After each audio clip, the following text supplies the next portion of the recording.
let's talk about a new report published by Allianz on safety and shipping review for 2021. That report shows the shipping, the losses within that sector remain at historic lows, while the industry remained resilient through the 2020 pandemic period. But challenges remain around supply chain, crew change crisis, cost of claims, and of course, the world of piracy at the hotspot in the Gulf of Guinea. To steer this conversation for us is Captain Rahul Khanna. Rahul is the global head of marine risk consulting at Allianz. Thanks for making the time, Captain. It's good to see you. Good evening to you. Thank you for having me. Thank you. Now, the number of shipping incidents declined just about 4% last year. Could that be attributed to the global virus pandemic? It could be to an extent. Obviously, 2020 saw lower volumes at the beginning when the pandemic hit and the lockdowns happened all across the world, especially in China, which is the major manufacturing hub. And then, of course, the demands in the Western hubs, the consumer hubs of North America and Europe. So that saw less number of shipping containers being moved and less number of shipping in general. Most of the cruise ships were laid up because of the pandemic. So in general, the traffic was, as compared to previous years, a lot less. So that could be one of the reasons for this decline in shipping incidents. But at a 4% decline of shipping incidents for year to year, it is good and trending in the right direction, but we need to bring it down a little more as an industry. Well, but how serious yet is the incidence of lost ships globally, especially piracy in areas such as the Gulf of Guinea? I think Gulf of Guinea is becoming what has been a hotspot for piracy for some time. Previously, it used to be the Gulf of Aden in Somalia region, where the piracy model was that they were hijacking the ships and demanding ransom from ship owners. Now, in the Gulf of Guinea, unfortunately, the target of these attacks have been the crew. And last year saw almost 130 crew members being kidnapped from ship, which is the highest number ever, which is a very worrying concern in the sense that the crew situation because of pandemic was already under a lot of stress. Crew members are unable to go home because the borders were closed, and now these attacks on crew members, highest in so many years, is also causing further problems. So the Gulf of Guinea at the moment is sitting in a difficult spot in the sense that you have global shipping which wants to move, but they're hampered by these attacks. And for the crew, from a crew perspective, it is becoming very difficult for them to negotiate these areas. Now, as the coastal states have the controlling ability over these waters, they need to do a lot more than already is being done to control the piracy in the region. Tell me about other key challenges facing your industry, which are highlighted in this latest report by Allianz. Yeah, apart from the stable total losses, which are down to their minimum for a decade, at 49 losses a year, I think the industry has done really well and remarkably well in that respect, that the losses are at their minimum for last 2-3 years.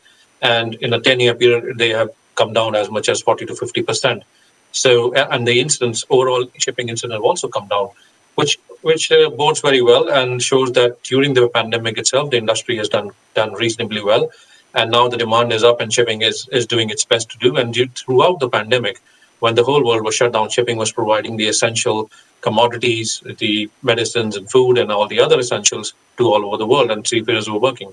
But this has also caused a bit of a problem for the seafarers, as I was saying a little earlier, that we have close to 200,000 seafarers stuck on board ships who cannot go home after their period of working on board these ships has expired.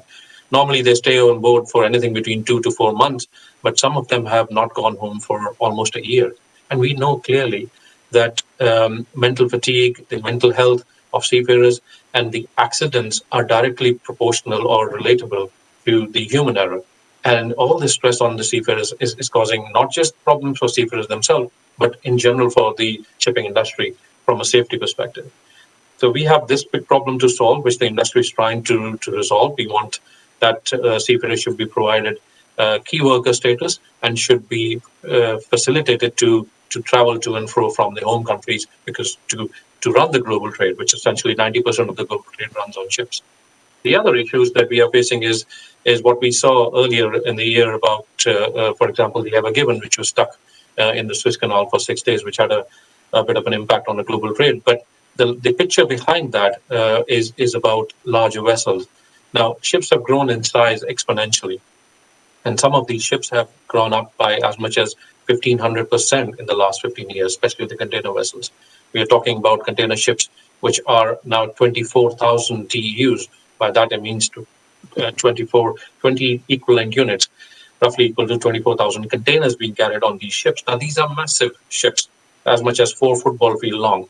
And what we have seen over the years is that such larger ships, while they bring economies of scale to the owners and the industry, they also bring disproportionately large risks and risk accumulations to the industry. As we saw with Ever Given, if the vessel was stuck for any more than 6-10 days, this will be causing massive disruption to the supply chain.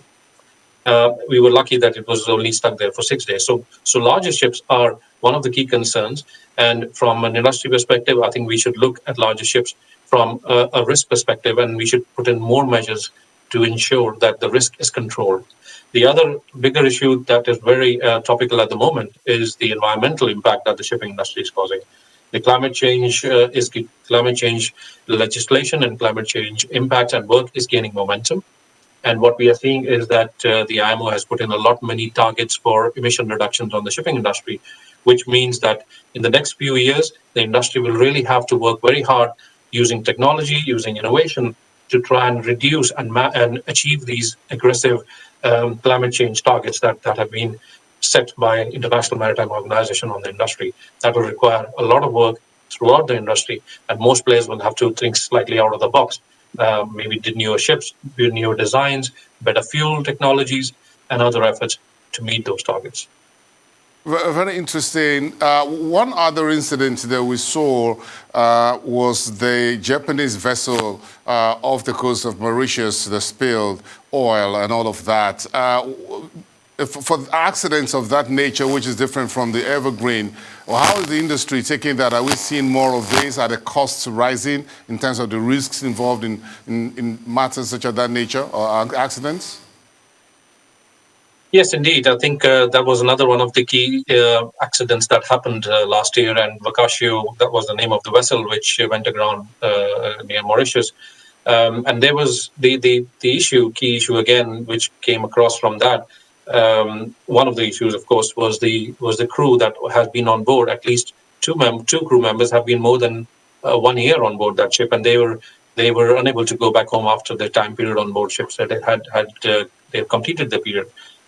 So again, the seafarer, mental fatigue, mental stresses, and the health of the seafarers is brought to light by this incident.